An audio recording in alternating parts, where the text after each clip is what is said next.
ईमानदारी की कहानी। गुलेल और एक लड़का। एक बार सैम और उसकी बहन मेरी अपने दादा दादी के घर गए हुए थे। एक दिन दोनों सैम और मेरी खेत में घूमने गए। सैम के हाथ में एक गुलेल था, लेकिन सैम का कभी निशाना सही नहीं लगता था। खेत में उसने खूब प्रयास किया, लेकिन उसका निशाना सही नहीं लगा। फिर वह उदास होकर वापस घर लौटने लगा। उसने मेरी को भी आवाज़ दी। दोनों भाई बहन वापस घर को लौटने लगे। तब सैम आवेग से बाहर होकर गुलेल से निशाना एक बत्तख की तरफ लगाया। पत्थर सीधा बत्तख की गर्दन पर जाकर लगा। बत्तख की गर्दन टूट गई और मर गई। सैम डर गया और उसने बत्तख को जंगल में छुपा दिया। इतना सब कुछ होने पर भी मेरी सैम के साथ ही थी। सैम ने मेरी को घर पर बताने से मना किया था। शाम को जब खाना खाने के बाद दादी ने मेरी को बर्तन धोने के लिए कहा तो मेरी ने सैम की तरफ आंखें की। सैम समझ गया कि उसको मेरी की सहायता करनी है, वरना वह सबको बता देगी। अगले दिन दादाजी ने पूछा, बच्चों क्या मेरे साथ मछली पकड़ने चलोगे? दोनों चलने को राजी हो गए, लेकिन दादी ने कहा कि मुझे खाना बनाने के लिए मेरी की सहायता की ज़रूरत पड़ेगी। मेरी ने धीरे से सैम को कहा कि तुमको बत्तख याद है ना?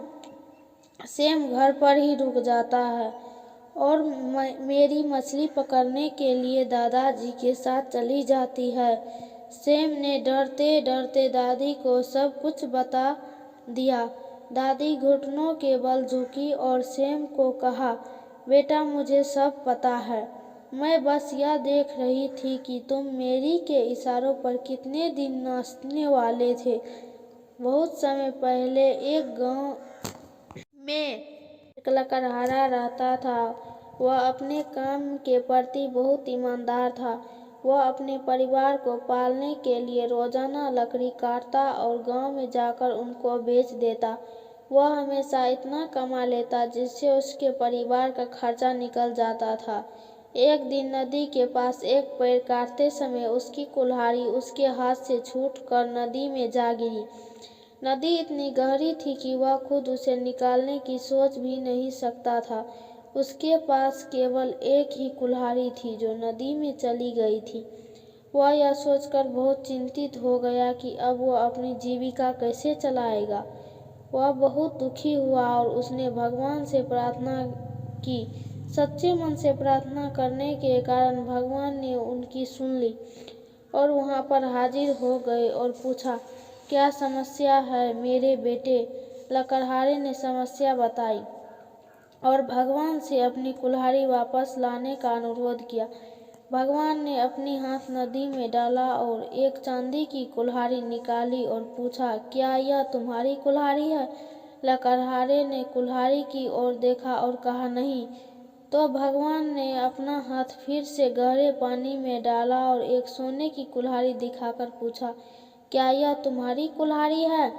लकड़हारे ने कुल्हाड़ी की ओर देखा और कहा, नहीं। भगवान ने कहा, फिर से देखो बेटा, यह एक बहुत ही मूल्यवान सोने की कुल्हाड़ी है। क्या तुमको पूरा यकीन है कि यह तुम्हारी नहीं है? लकड़हारे ने कहा, नहीं, यह मेरी नहीं है। भगवान मुस्कुराए और अंत में अपना हाथ फिर से पानी में डाला और लोहे की कुल्हाड़ी निकाली और पूछा, क्या यह तुम्हारी कुल्हाड़ी है? इस पर लकड़हारे ने कहा, हाँ, यह मेरी है। भगवान इसकी ईमानदारी से बहुत प्रभावित हुए, इसलिए उन्होंने उसकी ईमानदारी के लिए उसको लोहे की कुल्हाड़ी और अन्य 2 कुल्हाड़ी भी दी। तो प्रिय दर्शकों, कहानी खत्म हुई। वीडियो अच्छा लगे तो वीडियो को एक लाइक कर दीजिए, चैनल को सब्सक्राइब कर लीजिए और अपने दोस्तों में शेयर कर दीजिए।